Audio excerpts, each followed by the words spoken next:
Kecanduan dosa akan mewariskan kehinaan.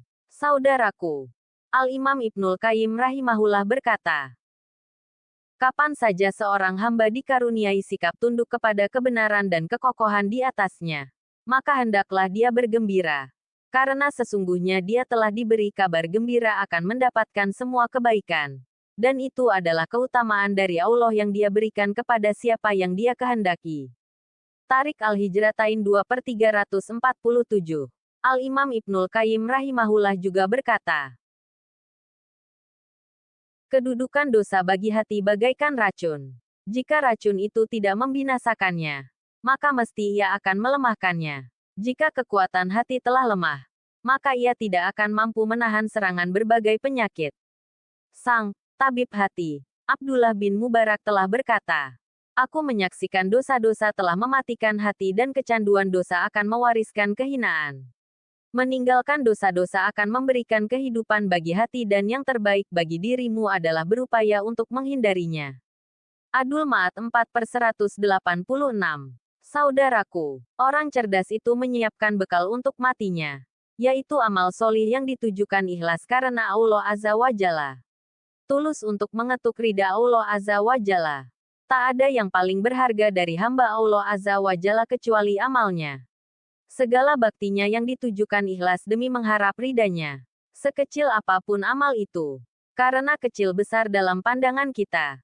Berbeda dalam pandangan Allah Azza wa Jalla. Bila semua yang dilakukan kita niatkan sebagai ibadah, sebagai sarana meraih ridha Allah Azza wa Jalla, pasti hidup kita akan tenang. Saudaraku, satu hal penting dalam hidup adalah memiliki tujuan. Kita harus bisa menjawab, untuk apa kita hidup dan apa yang harus kita lakukan untuk mengisinya. Memahami secara benar tujuan hidup, akan membuat semua yang kita lakukan lebih terarah, terfokus dan kita pun bisa terhindar dari perbuatan sia-sia. Orang yang memiliki tujuan, walau lambat jalannya, itu jauh lebih baik daripada orang yang melakukan percepatan tapi tidak memiliki tujuan.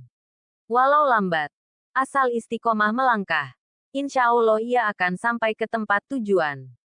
Barulah kita menyadari bahwa bukan harta, tahta dan megah-megahan pula yang kita butuhkan untuk bekal menghadap Allah Rabbul Izzati, Tuhan yang maha perkasa lagi maha keras siksanya. Allah Azza wa Jalla sebenarnya telah menegur kita sejak di dunia ini bahwa semua kenikmatan di dunia ini akan Allah Azza wa Jalla tanya dengan sangat jelas dan teliti. Dalam firman-Nya, bermegah-megahan telah melalaikan kamu, sampai kamu masuk ke dalam kubur. Janganlah begitu. Kelak kamu akan mengetahui akibat perbuatanmu itu. Dan janganlah begitu. Kelak kamu akan mengetahui. Janganlah begitu. Jika kamu mengetahui dengan pengetahuan yang yakin, niscaya kamu benar-benar akan melihat neraka jahim. Dan sesungguhnya kamu benar-benar akan melihatnya dengan ainul yakin. Kemudian kamu pasti akan ditanyai pada hari itu tentang kenikmatan yang kamu megah-megahkan di dunia itu. Quran Surah At-Takatsur 1-8. Saudaraku, lalu, kalau begitu, apa yang sebenarnya kita cari? Jika kita mengkaji Al-Quran, maka sudah sangat jelas. Tidak lain dan tidak bukan yang kita cari dan harapkan sepanjang hidup ini adalah mardatilah.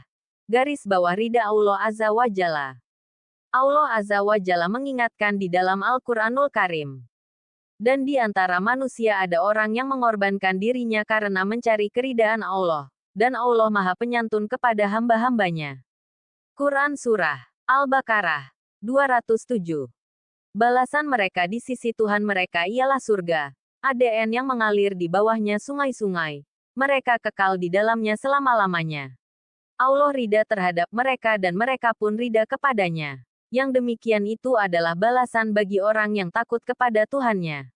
Quran Surah Al-Bayyinah 8. Ridha Allah Azza wa Jalla.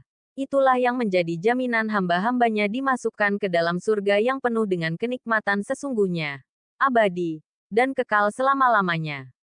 Ini artinya, setiap kita berkata, bertindak, melangkah bahkan berpikir dan berprasangka. Yang pertama dan utama kita camkan adalah apakah hal tersebut diridai Allah Azza wa Jalla. Atau jangan-jangan itu perbuatan dosa yang dilarang Allah Azza wa Jalla. Saudaraku, Rasulullah Shallallahu Alaihi Wasallam mengingatkan kita di dalam sabdanya.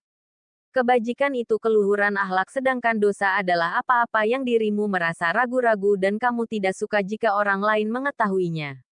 Hadis riwayat Muslim. Semoga Allah Azza wa Jalla mengaruniakan hidayahnya kepada kita, sehingga kita tetap istiqomah senantiasa memenuhi sisa umur kita dengan amal-amal solih, menjauhi dari segala perbuatan dosa untuk meraih ridhanya. Amin ya Rabb. Wallahu alam bisawab.